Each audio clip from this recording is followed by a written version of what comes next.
show and message. People watching early on. What do you think your favorite game? What do you have any other ones you like to do? Game homages. Which homages was my favourite and which other homages? As for which other ones we'd like to do, I mean, the homages came from what we were into at the time and what was big in the popular culture at the time. So, you know, the homages we would have done 3 years ago are probably not the ones we would have done now. We would have picked on different things now. How about on the spot? What would you do now? Like a game right now. Oh boy. Sorry, think about that and come back to us. I'll come back to that one. I'll think about that one. My favourite, Mad Max.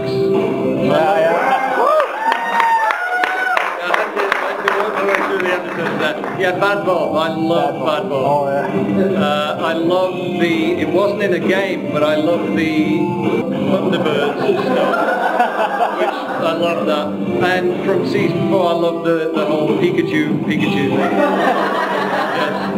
Because of I mean, we did all that stuff with the shader and we came up with a whole new look for it, things like that, which was a lot of fun. And the monsters like Slugiria and Fujimon and things like that was very fun. And that shader technology we would use afterwards on Spider-Man too. Oh yeah. Exactly. We were always we developed things on ReBoot, which was our flagship show, and then developed things to use on other shows. Yeah.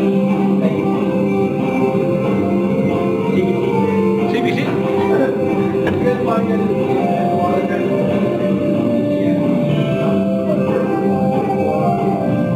Say that again? Yeah, can you? You guys invent a lot of technology, animation, yes, we were always, I mean, in the beginning, everything was from scratch. I mean, the software we were using was off the shelf, but we had to build every model and make every model work. We had to work out how the characters talked, and we actually wrote a program in-house to do the lip sync, which we called Grin. And then for each season we did, and every show we did, not just ReBoot but the other shows, we were always pushing the technological envelope to try and make each show better and better. I mean, if you watch ReBoot, the early shows, there are no shadows, and then suddenly there are shadows. There are no reflections, then there are reflections. We're always pushing it. Yeah, I believe you guys switched renderers between 3 and 4. Or season 3 had mental ray, and prior to that was all soft image 3 with a mental ray, and then ray tracer and all that. What did we do for season 4? Mental ray, yeah. I thought I just got the date on the Switch. You got yellow? What was the original inspiration for creating ReBoot? Apologies to the people I've told this story to today. It's funny, in the beginning, when we had the idea to do a CGI show, this was, I'm talking the mid-80s, so CGI was very primitive and very crude and very simple back then. I don't know if any of you have seen the Dire Straits Money for Nothing Oh yeah. video.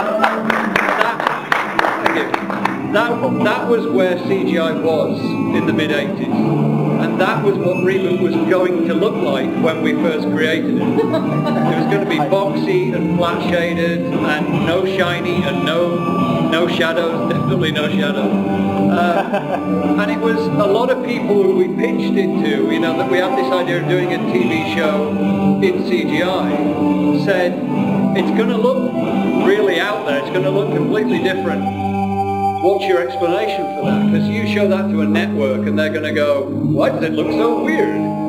So our explanation became, well, if the show is set inside a computer, that explains why it looks like that.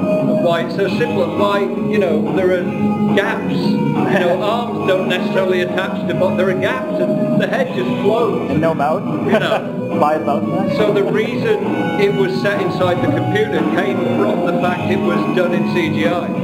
Now, fast forward 9 years of development. We developed the show over 9 years.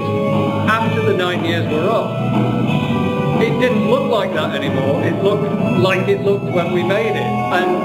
And you could have argued, well, now it doesn't have to be set inside a computer because the humans look human. So, but you know, we figured, well, it's a pretty good idea anyway, so we'll just stay with it. You know.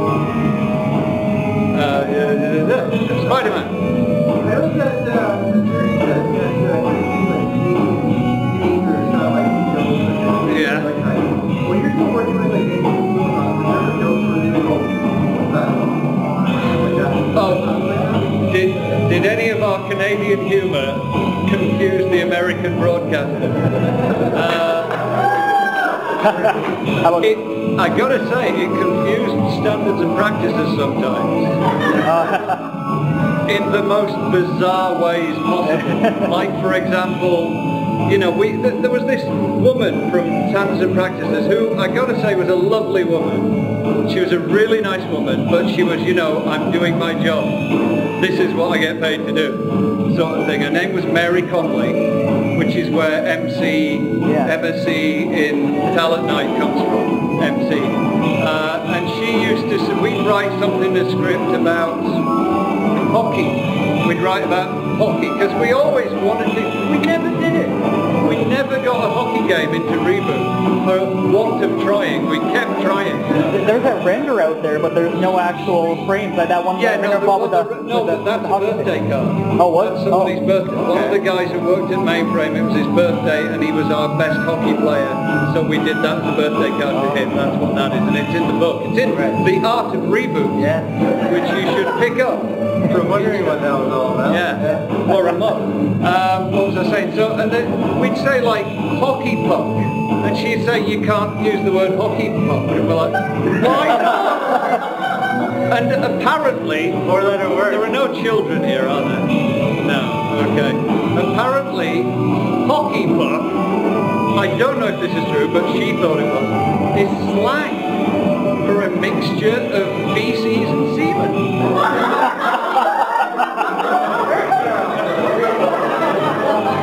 And we're all like, are you serious? Oh yes, you can't say hockey puck. Okay, we won't say it. And things like that used to baffle the hell. The kiss on the forehead. And then the kid, well, but that's not Canadian humour, is it? That's just yeah, so occasionally, no, not really. The YTV robots, but that wasn't really Canadian humour. That was just a Canadian network reference. But no, not really. Only standards and practices. Toque, yeah. Toque, oh, the Toque. I mean, but I guess they didn't object to that because there's a binom in the show who wears a toque with Toque written on it.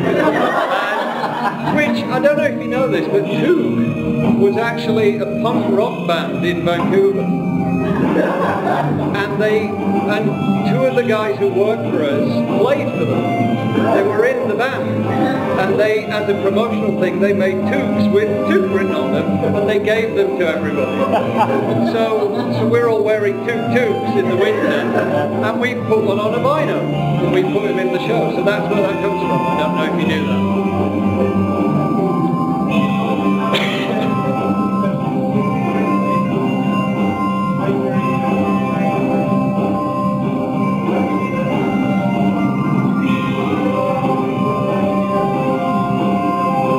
Relay that question to it.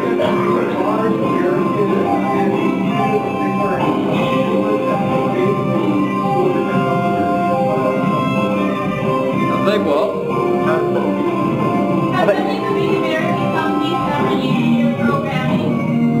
Oh, have they ever homaged us? No, not that I know of. No, There's a few things where, you know, I'll see something in a show. Somebody mentioned something to me today and said, was that a homage to you? And it's like, I don't think so, but you never know. Because, I mean, in the same way that we were influenced by the shows that came before us, maybe there are people out there who've been influenced by us who are now putting things in their shows. And a lot of the ReBoot, people who worked on ReBoot, they've gone on to work for Pixar and DreamWorks. Yeah, that's true. Yeah, a lot of my children have gone out into the world and yeah, now working for these big companies. Yes, go on.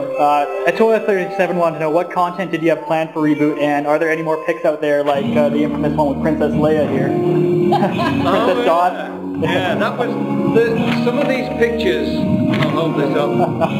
Which is Dot. This is a sort of homage to Boris, I guess, with Bob as the hero and Dot as the slinky babe in front of him. A lot of these pictures, I don't know if you've heard of a magazine called Femme Fatale. Yeah. It's a magazine from the guys who do Cine Fantastique, which is like a homage to all the babes in genre movies and television. And they actually approached us at one point about doing a spread in taking the girls of Reboot and putting them in Femme Fatale magazine. And I was all over that one. But it never happened, it fell through.